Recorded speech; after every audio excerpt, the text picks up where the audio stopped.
Alors, nous avons parlé de la façon dont une société se tient ensemble, d'abord par l'engagement de tous, comme l'a rappelé Monique Cantos-Sperber, et aussi par un juste niveau d'ouverture, comme le mentionnait Dominique Schnapper. Nous allons maintenant parler de la façon dont une société dure.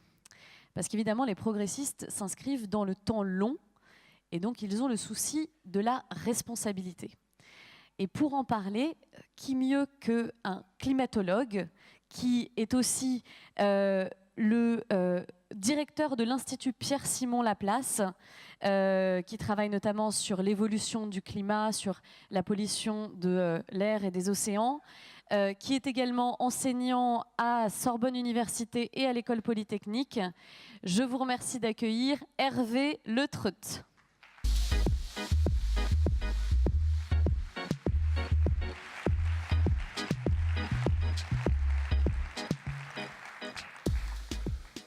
Bonjour, merci beaucoup pour l'invitation à venir m'exprimer devant cette assemblée très, très impressionnante.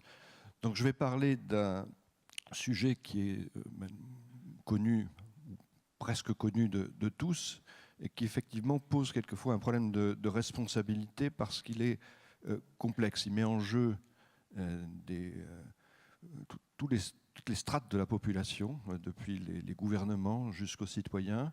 C'est aussi un problème qui se développe dans le temps avec des caractéristiques sur lesquelles je reviendrai parce qu'elles sont essentielles pour parler de la responsabilité que l'on a vis-à-vis de lui. Alors, d'un mot, moi je travaille sur ces problèmes de changement climatique depuis une trentaine d'années. Le problème de la responsabilité, il s'est posé déjà dans la dimension de l'alerte. Est-ce qu'on doit sortir, alerter ? Avec quelquefois le souci de la mauvaise compréhension de ce qu'on peut dire. Je me suis trouvé dans des débats qui se concluaient par le fait qu'il nous faudrait une bonne dictature verte, ce qui par rapport à tout mon parcours, et en utilisant souvent les arguments qu'on avait pu citer au cours de ces débats, ce qui par rapport à tout mon parcours est quelque chose de très dommageable, de très troublant. Donc en fait, la difficulté du problème climatique, c'est qu'il se cache derrière une apparente simplicité et que dès qu'on essaie de passer à l'action, on va le voir, en fait, c'est la complexité de ce problème qui pose problème et qui a posé problème dans les dernières années. Alors pour les scientifiques, on est confronté à cette difficulté d'une manière qui est à la fois simple et complexe, à nouveau.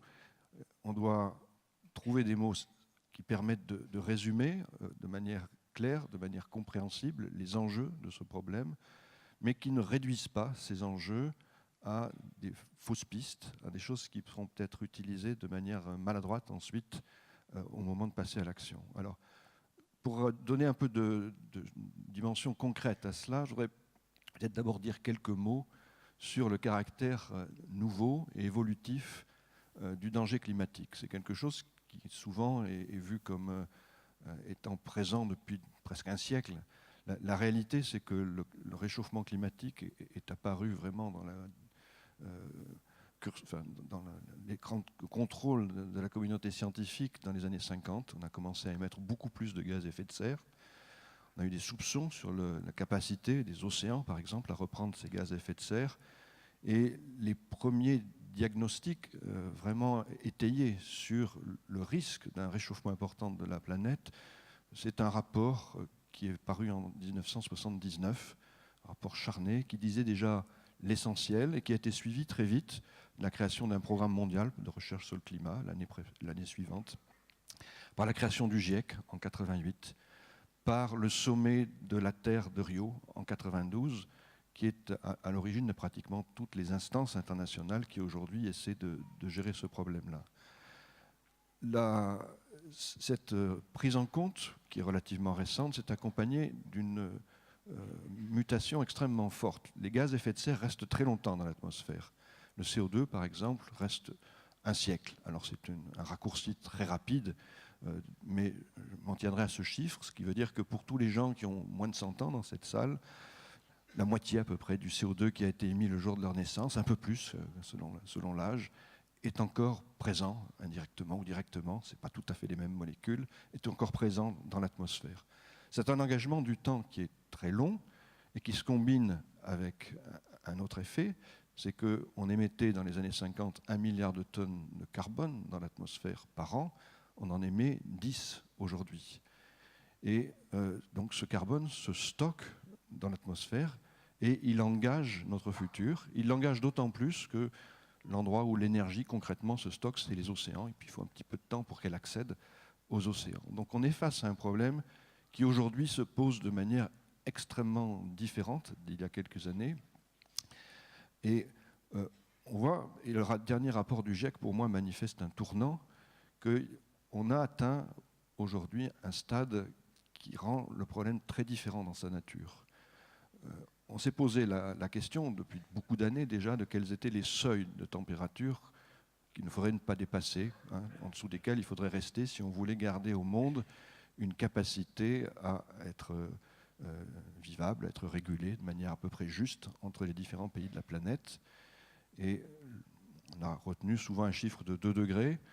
Depuis quelques années, le chiffre d'1,5 degré a été rendu nécessaire parce qu'on voit qu'il y a déjà on est à 1 degré de réchauffement, on voit déjà que certaines îles sont menacées. Donc la menace réelle est en fait à un niveau un peu plus bas. Et le dernier rapport du GIEC montre que les chemins pour parvenir à ces niveaux de protection de la planète et des individus qui la peuplent sont pratiquement atteints. C'est-à-dire qu'on a déjà donc 1 degré de réchauffement, on a mis dans l'atmosphère des gaz qui ne vont pas disparaître facilement, on ne crée pas d'ailleurs complètement les conditions pour aider à les reprendre dans l'atmosphère. Et donc on est confronté à un problème qui se pose maintenant de manière nouvelle. Alors, par rapport à ces enjeux, je voudrais en retenir quelques-uns que je vais essayer de développer. Le premier, c'est, malgré tout, malgré la difficulté que ça représente, malgré les raisons d'espérer qui sont peut-être limitées, c'est ne pas abandonner les objectifs qui sont fixés aujourd'hui. Alors pour moi, c'est ce qui était élevé dans les années post-68, essentiellement, il y a un thème, une phrase qui revenait souvent, c'était soyons raisonnables, demandons l'impossible. Je crois que par rapport à ces enjeux climatiques, on est effectivement confronté à cette logique-là.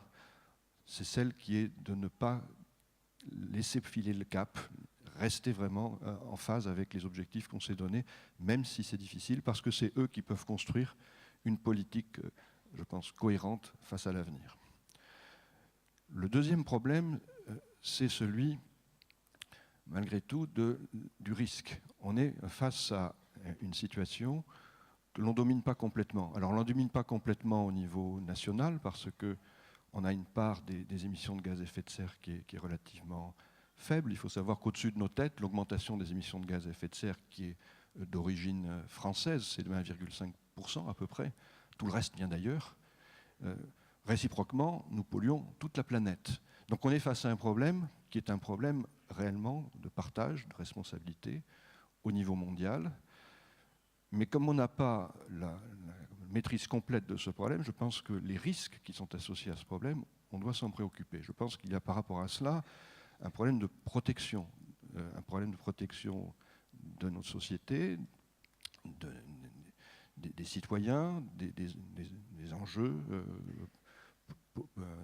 économiques, financiers, de tout ce qu'on peut construire en infrastructure, tout cela, du patrimoine, tout cela mérite protection. Et de ce point de vue-là, je pense que le problème climatique aujourd'hui renvoie souvent à un problème qui est un problème des territoires, de la gestion des territoires et de la mise en œuvre par anticipation de la gestion de ces territoires. Il faut savoir que ce qu'on émet aujourd'hui crée le climat des 30 prochaines années.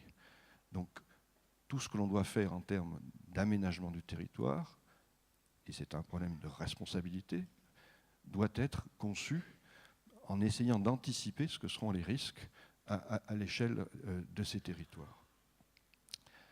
Alors, je pense qu'il y a là derrière aussi un risque important, et la notion de valeur, l'appui sur des valeurs partagées est essentiel quand on considère ces problèmes. Les risques les plus grands ne sont pas sur nos territoires à nous. Il y a dans la dimension du changement climatique une dimension qui est une dimension injuste. Donc il faut que, essayer de marier en fait une approche qui soit une approche qui prenne en compte tous les enjeux locaux, tous les risques qui sont associés, avec un sentiment de justice ouvert sur le monde, ouvert sur les négociations internationales. Et je pense que ce qui fait la difficulté du problème climatique aujourd'hui, c'est la réconciliation de ces échelles. La réconciliation de ces échelles, c'est aussi la nécessité de choix. On ne va pas être facilement capable de traiter les risques climatiques, les risques liés à la biodiversité, les risques sociaux en particulier liés à des transitions qui doivent être extrêmement brutales. Aujourd'hui, ce que dit le dernier rapport du GIEC, si on le lit de manière rapide, c'est qu'en fait, on a besoin de se débarrasser en émissions nettes, mais c'est pratiquement les émissions tout court, de pratiquement tous les gaz à effet de serre, de tous les combustibles fossiles, le charbon, le pétrole, le gaz naturel, dans un délai qui est celui du milieu du siècle. Donc c'est des enjeux qui sont absolument colossaux et que l'on doit essayer de combiner avec d'autres impératifs, nourrir la planète, développer la planète, assurer le bien-être, enfin assurer toutes les valeurs dont on vient de parler dans les exposés précédents. Donc je pense que par rapport à cela, on doit avoir en tête à la fois les impératifs que je viens de dire liés à la construction de modes de réflexion partagés dans un domaine national, dans un domaine local. Je pense que tout ce qui est valeur d'éducation, valeur de prise en compte d'un savoir partagé au niveau national est très important parce qu'on va avoir à se défendre maintenant face à des intérêts qui sont aussi des intérêts concurrents. Alors c'est le dernier point que je voudrais aborder. Aujourd'hui, je pense que face à ces enjeux, qui sont des enjeux très, très pressants, ce qui est souvent mis en avant, qui est nécessaire, c'est-à-dire des comportements personnels plus sobres, cette sobriété de nos civilisations, de nos sociétés est absolument nécessaire et quelque chose qui ne suffira pas. On aura besoin, par rapport à l'avancement, à l'état d'engagement qu'on a fait du futur, de technologie. Alors j'étais très content d'entendre le ministre parler tout à l'heure à la fois d'éducation et de technologie. Je pense que ce sont les deux mots clés par rapport à ce que l'on peut vouloir faire dans le domaine climatique, de plus que ce qu'on a fait jusqu'aujourd'hui, et de plus que les négociations internationales, de plus que l'apport de financement spécifique pour essayer d'aider ces financements et d'aider la justice entre pays.